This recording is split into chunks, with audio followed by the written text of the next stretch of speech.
we all know that nobody is perfect. Some people might spend too much time on social media scrolling through shorts. Some people might eat too much, and some people might prefer just like spending the whole time morning in their bed. So here's how to break bad habits in 5 easy steps. So firstly is habits. So it can negatively impact your life, but it can also help you a lot. So for example, like maybe when you wake up, you immediately just like go to brush your teeth, wash your face, you immediately know what to do, because those are habits, and they're like good habits because they're like wired into your brain, and it makes your morning routine a whole lot easier because you don't need to think about what happens next. So the thing about habits is that it can be changed easily. So 95% of our brain activity is unconscious and runs automatically once it's encoded, which is why we're able to learn and take in so much new knowledge every single day, because our brain doesn't have to spend energy on like the small things and little tasks that we can do. So like imagine if you were like tying your shoelaces and you had to like relearn how to do it every single time. Surely that would take a lot of energy to do, and even though it seems small, like it probably would accumulate day by day. So habits are a way to silently control your thoughts, your actions, and your decisions. So if you're stuck in draining routines and behaviors that undermine your goals, for example waking up really late, then your brain basically just makes that stick in your head, and it's a bit hard to change. So but the good thing is that the brain systems that cause bad habits can easily be changed to create better ones. So yeah, like I mentioned before, habits are kind of like mental shortcuts which are created by your brain to save energy. So they're resistant to change. So secondly is the 4-step habit loop. So if you have a habit, there's basically 4 things that go into it, and it loops round and round. So there's a cue, a craving, a response, and a reward. And so an example is my brother, for example. He really like one of his bad habits is that he plays a lot of computer games on his like iPad. So his like a cue is like a trigger which prompts the brain to prepare an action, and like it can be a time, a feeling, a place, an action.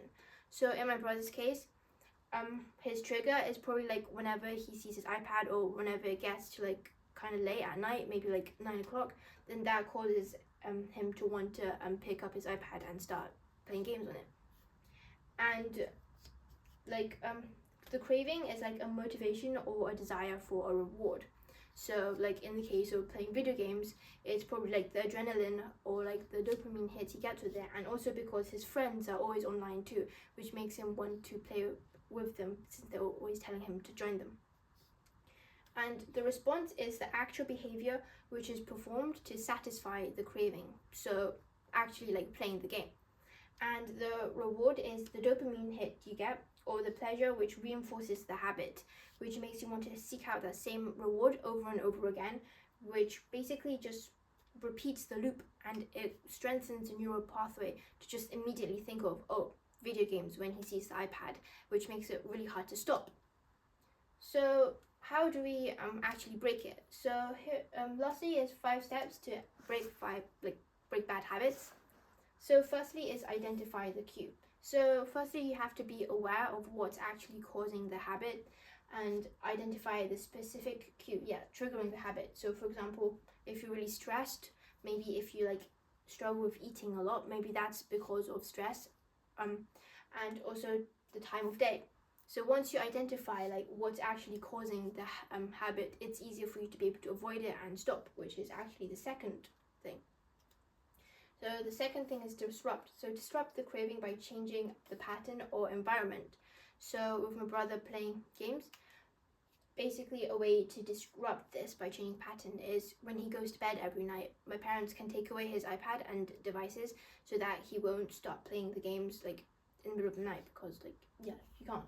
And also to like reduce the time he spends with his iPad. And thirdly is replace. So replace unwanted behavior with healthier alternatives that satisfies the same craving. So like for example like instead of playing video games with his friends, because we found that he likes, you know, he likes playing competitive games, which gives, and he gets like adrenaline from it. Instead of like just like sitting on his bed playing games, he can go to play tennis with my sister, and there he can like compete against her who scores the most points, and it also gives him the same rush of adrenaline that he gets when playing video games, so he won't reach for it as much anymore. And fourthly is immediate rewards. So to reinforce new habits, you can have a daily goal list and like checks, and also like maybe every morning you talk to yourself in the mirror and tell yourself that you're going to like change your habits today and what you'll get out of that. So for example, like my brother could say that if he spends less time playing video games, he can like instead, and he plays tennis instead, it can also be beneficial to like his health as well, and he also gets to spend more time with the family and with his sister, and also he also gets to like improve his tennis skills as well. And this actually enhances the motivation and it makes you feel like you should keep on going and pushing through. And it also like basically keeps the new behavior in place and strengthens it, because it's creating a caring like intentional mindset, so you know you're doing this on purpose to improve yourself and that you'll have benefits from this in the future.